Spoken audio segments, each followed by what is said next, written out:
It's another podcast for your ears to consume. You can play it in the background while you clean your room. It's funny and wholesome with relatable guests. The host isn't famous, but he's doing his best. And now it's starting. The podcast is starting right now. Welcome to Too Hot in the Mic, the only podcast where the guest is always hotter than the host. Today, my guest is Caroline Munsell. Hey! Did I do it right? That was perfect.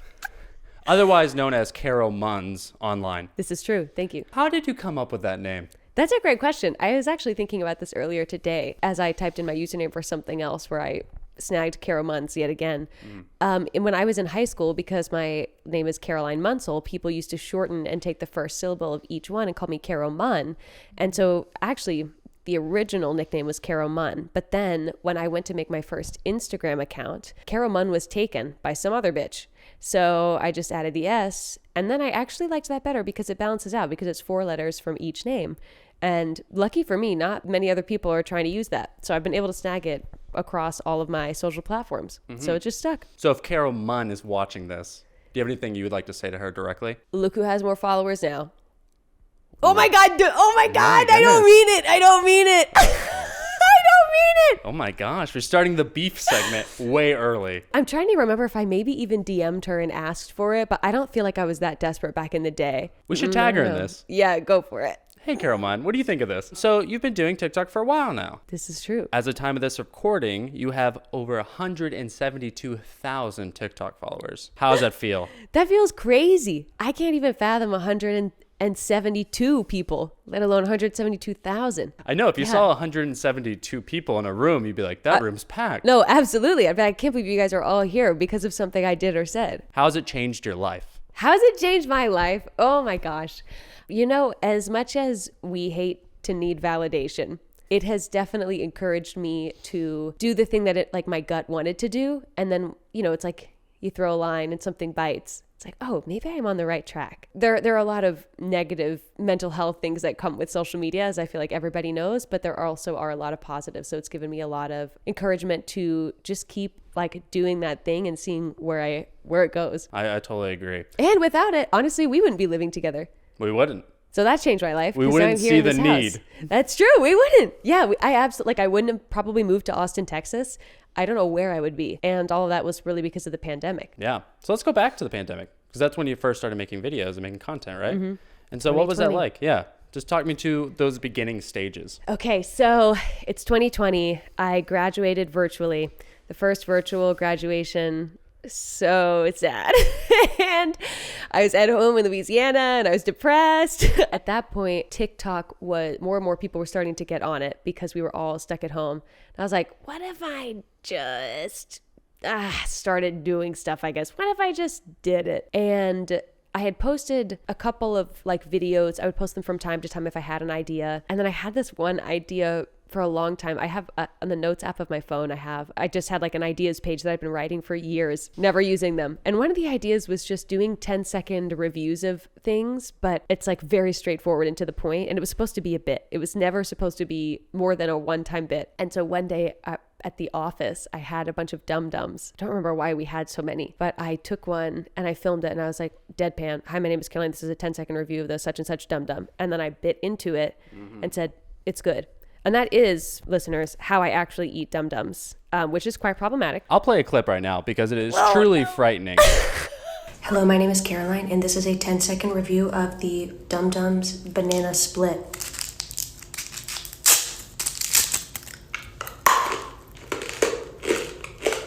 It's good. I remember seeing these videos, and it's like bad ASMR, where Yeah. it does give me a visceral effect. Yeah.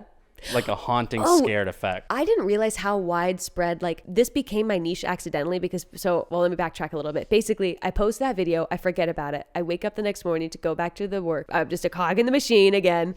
And I open up my phone. It is literally like that dream that everybody talks about where your app is blown up with notifications. I was like, what is going on? And my 10-second review was popping off and people were all saying, do more of these, and I think people got that it was a joke, but wanted me to continue doing it. And I literally had 10,000 followers by the end of that week. And my dad and I were like, and my sister, we were all watching. We'd be like, oh my God, it's at 1,000 or it's at 10,000 views. It's at 20,000 views. It's at 100,000 views. It was crazy. And so it became this series where I was doing 10-second reviews. And this may be a longer answer than you wanted, so feel free to cut any of this. No, please. Keep going. But also I realized I keep leaning out of the shot. So that might have might be annoying. I'm like, let's take a break. Let's widen out the shot real quick. Oh, there we go. Look at that. oh, that works. Okay, yeah. That shot is so wide now. I didn't realize how widespread this must have been. I mean, I would get consistent views on the 10-second reviews, which was nuts. And one time somebody else made a video that was like that one girl on TikTok and he bit into a lollipop and that video had like 1 million views and people were like, oh my God, I've seen her stuff. And it was like, wait, what?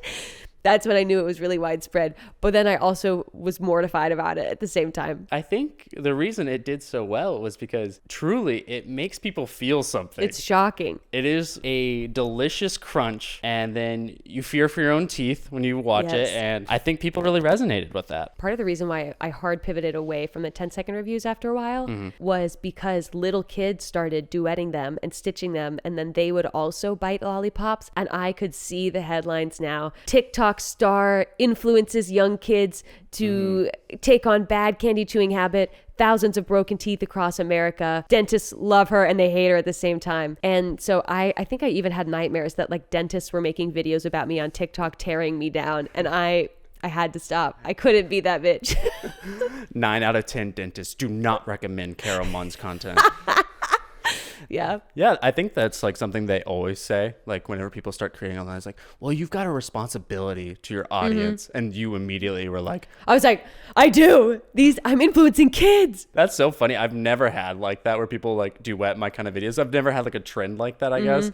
I kind of love that. But that's responsible, and I'm really proud of you for, Thanks, Lucas. at least thinking about it. Well, I also expanded the 10-second review series to include foods outside of Dum Dum, so I ate them normally. And so I coined the phrase 10-second review, and I took that, like I started that hashtag on TikTok, and then other people started doing 10-second reviews of just random foods and tagging me in it. But then they just became short reviews that weren't 10 seconds, so the original bit kind of got lost. But yeah, it was really crazy to like start something that trended across TikTok. That's really cool. And so early into what you were doing. But you had been making videos before me. And so I think also that kind of inspired me to just start putting stuff out there. Because I saw Lucas doing it. I said, I know that guy. We were together when the pandemic first broke. Oh, that's right. Yes. You were staying at our house, and we made 2 TikTok sketches. Right. Called the Corona Diaries. Right. Which I privated soon thereafter once I really understood the severity of the global situation. The global, yeah. It wasn't our fault. We didn't know. I did that a lot with my early videos.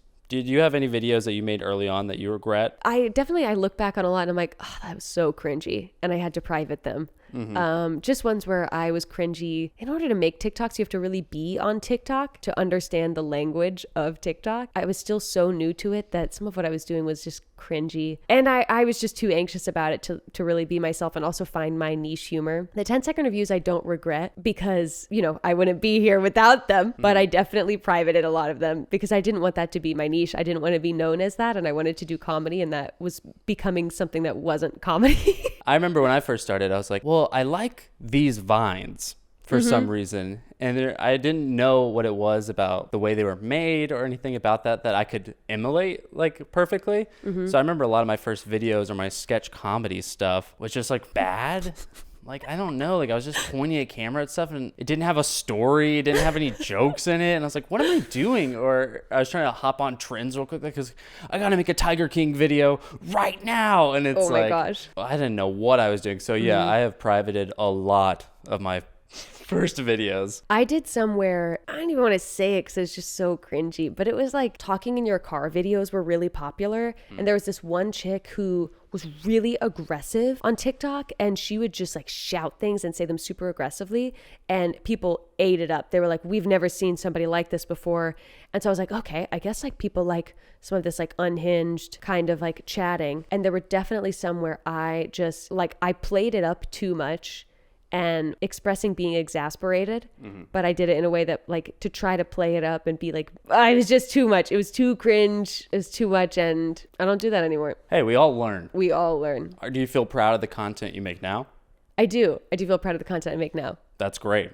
We've come a long way. I feel like I literally took a year off of not posting. And during that time, I slowly came to understand what my style is, I think, on TikTok, and just like the sound of my content, if that makes any sense. So yeah, I do feel a lot more proud of it now because I know what I want it to look like. I think being in close proximity with you and the other people that live in this house, Follow Party, I think I've come to understand like everyone's individual style like that. And I'm like, oh, this feels like a Caroline video, or this feels like a Colby video. It's all sketch comedy or comedy in general under that bigger umbrella, but it's like, oh, we all have our own niche. Yeah, I love that. So let's talk about you popping off.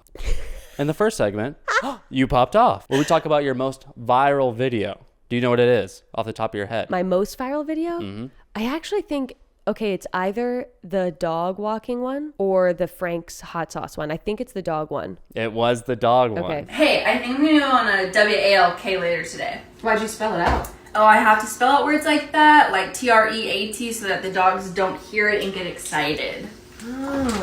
Hey, Colby, I can't wait to see you in that dress with your big BOOBIES tonight. Why would you spell that? So that he doesn't hear and get too excited. And let's not forget about your really cool WIDEVAGINA. What are you guys talking about? You want to break that down? What was the thought process going into that? The thought process behind that was, I think it was you and me and y'all's friend Ty in this living room, and one of you spelled out walk or treat in front of the dogs. We have 3 dogs, listeners, Coco, Winston, and Jolene. And I tried to train myself in my head whenever this was during an era where I was really, really working on listening to just anything. Like, I'm saying this terribly. Basically, I would listen and wait for something that just was relatable. Literally that. And if something would happen in my head, I'd be like, I experienced that. We experienced that. The general public experiences that. This is relatable. That's comedy. And so Colby spelled out one of those words, and I was like, bing, bing, bing. That's something that everybody with the dog does. That's relatable. And there's comedy in that. And so as like everybody was chatting in the living room, I just fleshed out that idea. And then I think I like went back and forth with Colby a little bit trying to flesh it out. But yeah, it was really just hearing something that I knew that other people could relate to and trying to think of a funny spin for it. A little observational comedy. Yes. And what led you to making the punchline wide vagina? I think I came up with that, right? I can't believe tell. So, okay, yeah. I couldn't tell if you were like leading to be like, I suggested it, but I think that one was fine. Well, it's very possible because I know you guys helped me out. I think that was 100% you. Hey, thank you for that.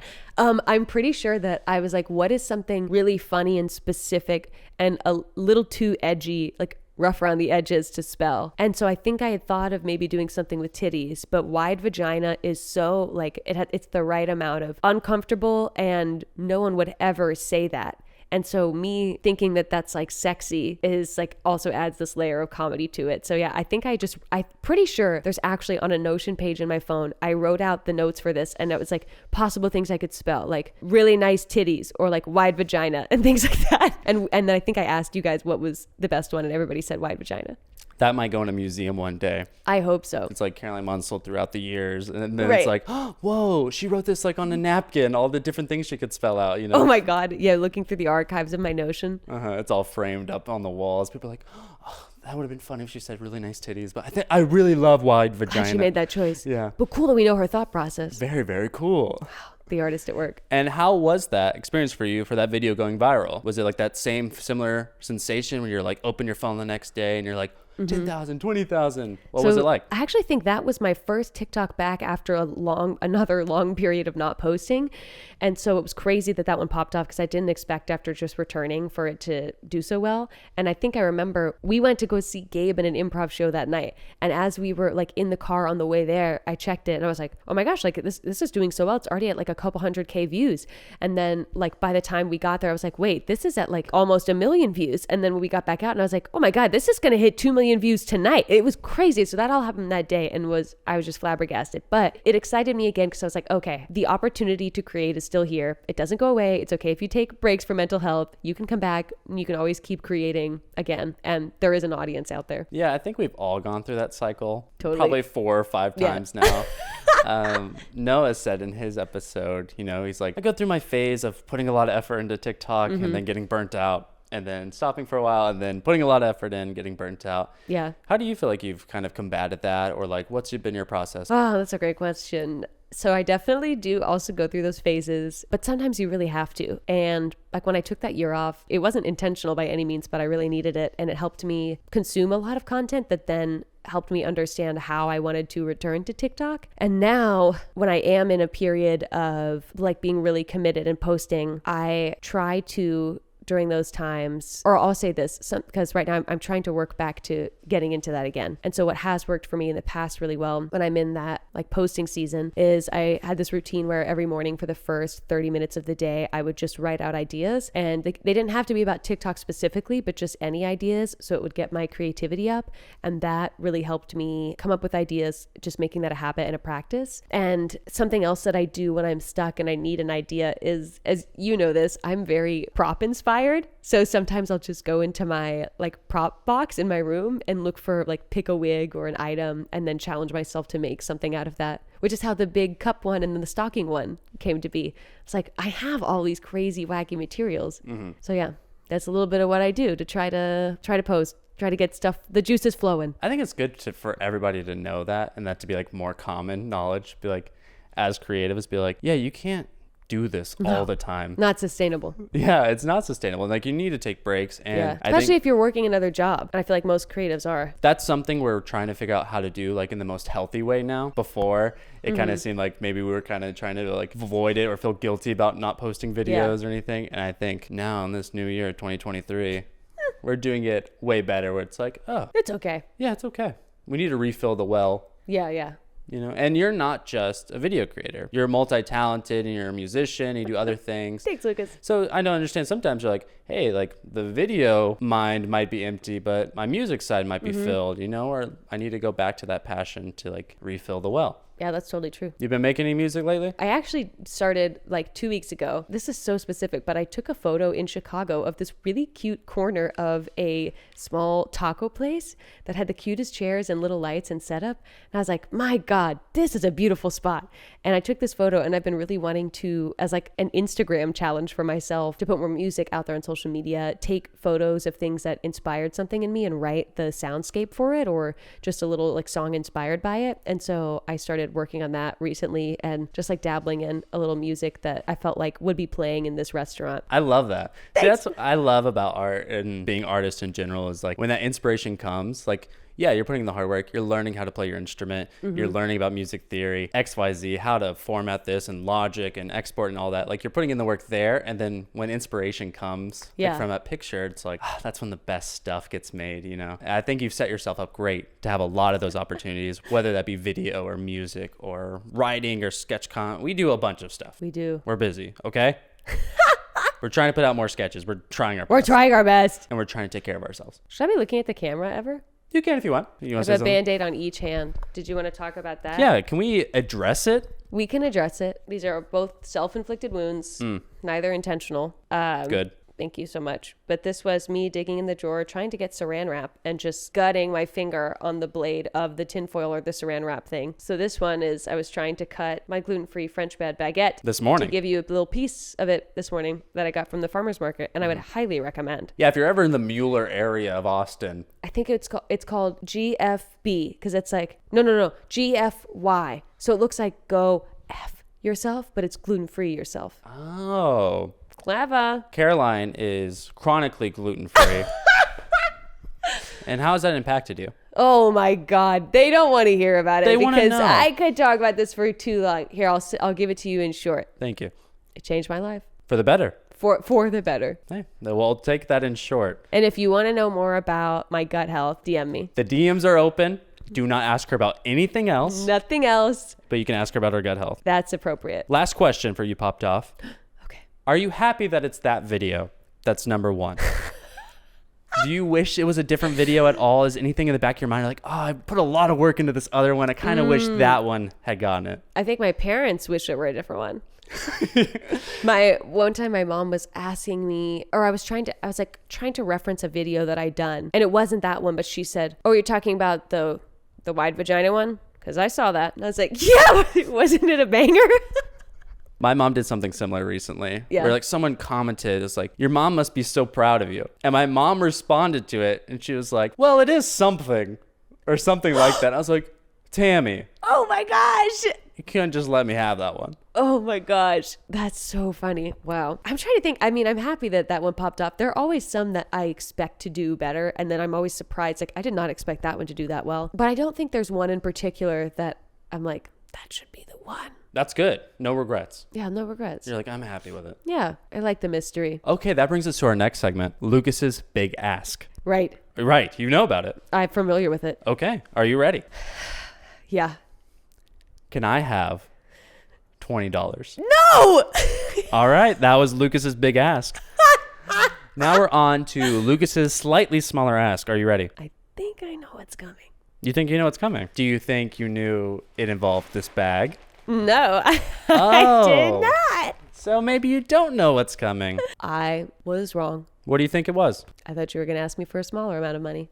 No. In this bag, I have some items. I'm going to hand you one at a time. Things from our pantry?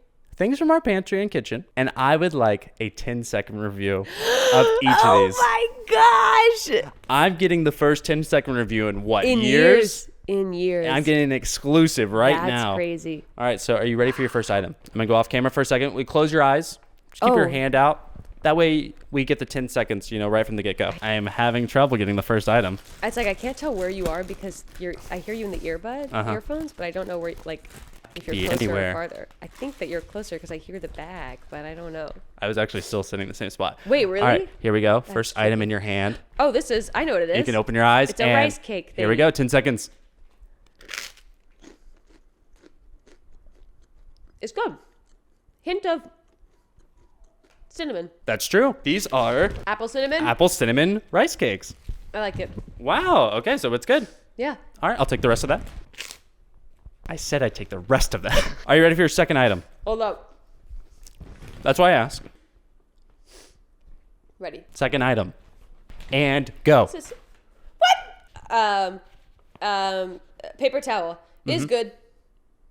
That's true. It is. Useful. It's absorbent. Actually, and you know what? Multi-purpose. I've never seen someone blow their nose into a napkin and then immediately use the napkin to wipe their mouth. That's why I said multi-purpose. I saw it. Trust me. All right, you ready for the Now third that item? is sustainable. I thought that was a pool noodle when you put it in my hand. That would be kind of nice. Do you like swimming? Depends on the circumstances. Circumstances. All right, put your hand out, please. It's out. Lucas! Oh, is this yogurt? All right, open your eyes. Oh, okay. Oh, what I'm supposed to say. Hi, my name is Caroline, and this is a 10-second review of whipped cream. Delicious. A little runny, but it's great. Can I have the paper towels again? Yes, you can. This is so good. Wow, I feel truly blessed. I feel God in this room today because I have the exclusive, not just one, but No, this is three huge. 10-second reviews. Oh, wait. Sorry, guys. Oh, it tastes like ice cream, kind of. Yeah, I think this is a good brand. This is You should put that on the apple cinnamon thing. that'd be a good idea. Natural by nature, classic whipped cream, sweet and light cream, making life delicious. Thank you. That was Lucas's slightly smaller ask. You're welcome. You can Venmo me later for my services. Yeah, that makes sense. All right, so now it's time for the improv section of Right. the podcast. Right, you know about this. I'm familiar. You've done improv before? Here and there. Do you have any collegiate improv experience? I do. Have you ever heard of Baylor University? Baylor University, is that in Waco. Texas. Yeah. And I was actually a part of a troupe there called, have you heard of Gorilla Troupe? Gorilla Troupe. I think I have heard of them at Baylor University in That's Waco, correct. Texas. Yes. I think that's where we met. Oh. Maybe not. Maybe not. Yeah. Well, Who can say? no one. We may have met at a kids camp. Mm-hmm. All right, so to start the improv, we have two options. We can do a random word generator, or you can just tell me a story about your week. Either something good happened or something bad happened. Let's do random word. All right, let's pull it up. Because I want it to be random for both of us. Any guess of what the random word is going to be? Panini. Panini? All right, and we're clicking it. It's retire. There's a couple of shared letters in there. That's true. Is it? I think just the I. Just one. Damn. Okay, so improv scene starting, and the improv suggestion is retire. Wait, can I ask a quick rules question? Yeah, of course. Okay. Do you like scene paint during these improv sections? You can do whatever you like. Like, is it literally you just go? Just go. I didn't get to the improv portion of the podcast of Noah's when you played it. Previous episode. You didn't watch the previous episode. Oh, I'm so sorry. I heard you playing Noah's out loud, but I didn't get to the improv part. So that definitely means you didn't watch Colby's. No, I didn't watch Colby's. Oh my gosh, they're gonna watch it. And be Okay, mad. but in all fairness, I also was just in Andrew and Juliana's, and I haven't listened to that episode either, and it came out on Friday. Well, you're in that one. I know. Since my car died, my aux cord doesn't work, and it says I'm supposed to enter a code, and I don't know what the code is. And For so the for aux days, cord? yes, to get any of the audio to work, I like literally mapped out. I had several 30-minute drives where I was going to listen to it, and then I couldn't get it to work. Yeah, so you can scene paint. You can do whatever you want. Okay. You can cut. Do you can normally start? Edit. Anyone could start. But we are gonna start. Ready? Okay, yeah, you In go. 3. No, you go. No. No. You go. 3, 2, 1.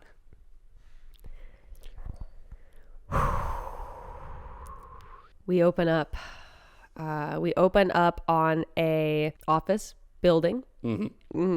Big office building, 14 stories. 14 stories tall, super wide, cubicle city. It's a crack of dawn. People are just trying to shuffle in. It's Monday morning. Monday morning. It's the summer, and we're actually in Chicago of all places. Yeah, we're actually in Chicago. We're actually pretty close to the Bean. Very close to the Bean. Great view of it from the top floors. Like from floor 12, 13, or 14. Pretty great view. And in the very, very top floor, in one of those offices with like the huge glass doors where you can see through, which doesn't really make sense to me personally. Yeah, no privacy. No privacy, but I guess it's just that way you always look like you're working so nobody can question it. But anyway, there's a man on the phone. Hey, good morning. This is Rodney Hall. Just calling to... Hello? Hey Rodney, yeah, Yes. I really appreciate you calling again, but I'm so sorry. Mr. Firkenstock, he is still busy. You know, I appreciate your calls, but I just don't know if he's going to have time to see you today. Well, what the thing is, and I don't want to be too pushy, okay? I love my job here, but it is my last day. So if he can't talk to me today, I just don't see where there's an opportunity for me to talk to him in the future. Rodney, you know that Mr. Firkenstock only books out 3 weeks in advance. Sarah, I called 4 weeks ago. Oh, yeah. That's right. I've got a note here about that. Okay. Is this because you're mad at me for what happened at the Christmas party? Are you accusing me of being unprofessional? Well, I think what happened at the Christmas party was a little unprofessional, and that's my fault. Okay, I got a little drunk. You got a little drunk, and you know what else you did? I tipped over that ice sculpture. You tipped over that ice sculpture, but more importantly, It crushed your foot. you crushed my foot. And more importantly than that, you drew my name for White Elephant. And what did you get me? I got you that ashtray. You're more upset about the ashtray than you are about the crushed foot? I told you what I wanted for Christmas. I know, but I already bought the ashtray. I'm not going to re-buy the gift. Well, it was cheap, and it made me look like a fool when Martha opened up AirPods from Dave. Well, yeah, Martha, she just went through that divorce. Let me check Mr. Firkenstock's schedule one more time, see if he's got an opening for you. Thank you. All right, let's see. Beep, boop, bop, boop, beep, boop. Bleep, You love to smoke. Can I just say that? You love to smoke. Yeah, I love to smoke. And you're always saying, I wish I didn't have to put out my cigarettes in my plant. It's killing my plant. All right, I thought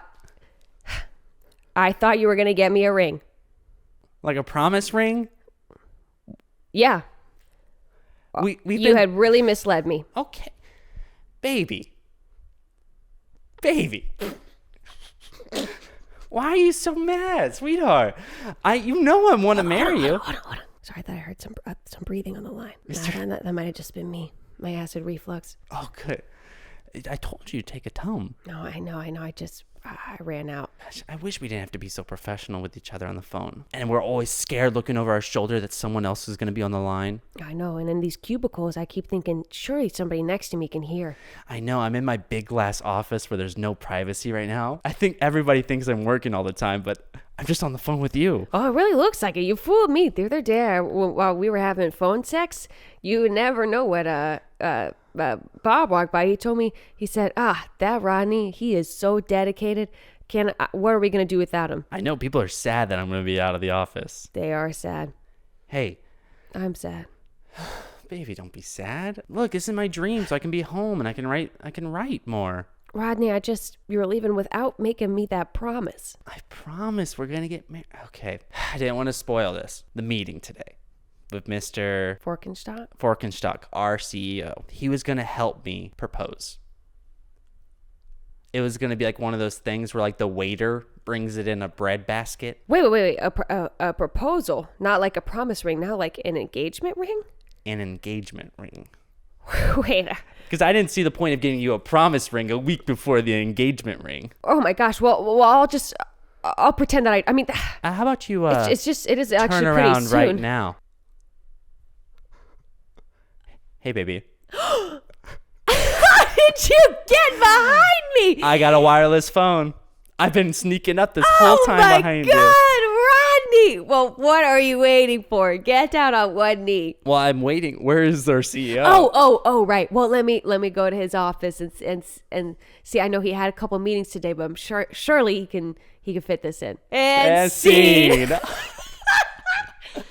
Wow, that was really good. That was awesome. That was epic. Yeah, I think we both did amazing in that. What do you think?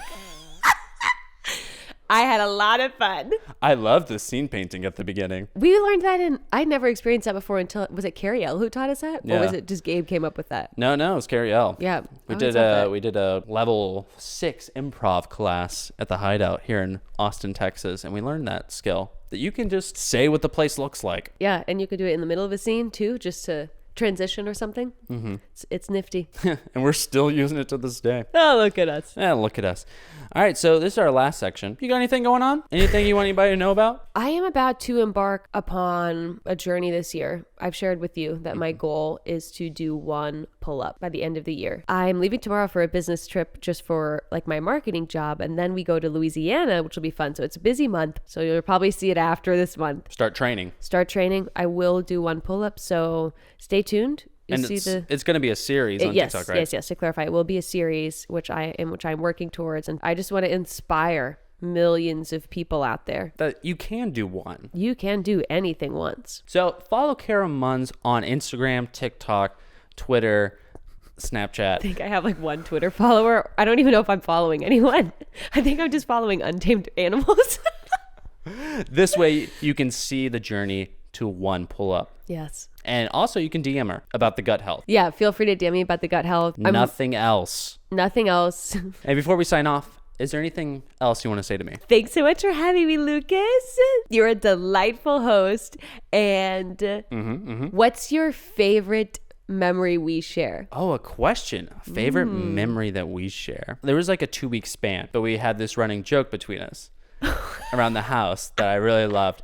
Because, there's 6 of us living in this house. And so sometimes you get like interesting pairings where like, oh, you're like, me, Tiffany, and Caroline have never all been in the car together. Right. Or it's like these interesting things. And there was a time where we were like, let's go, girls, let's go get Chinese food.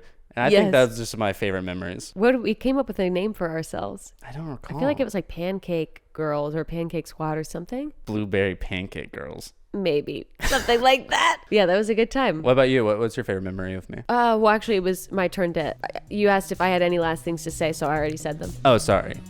So we should just end it right here.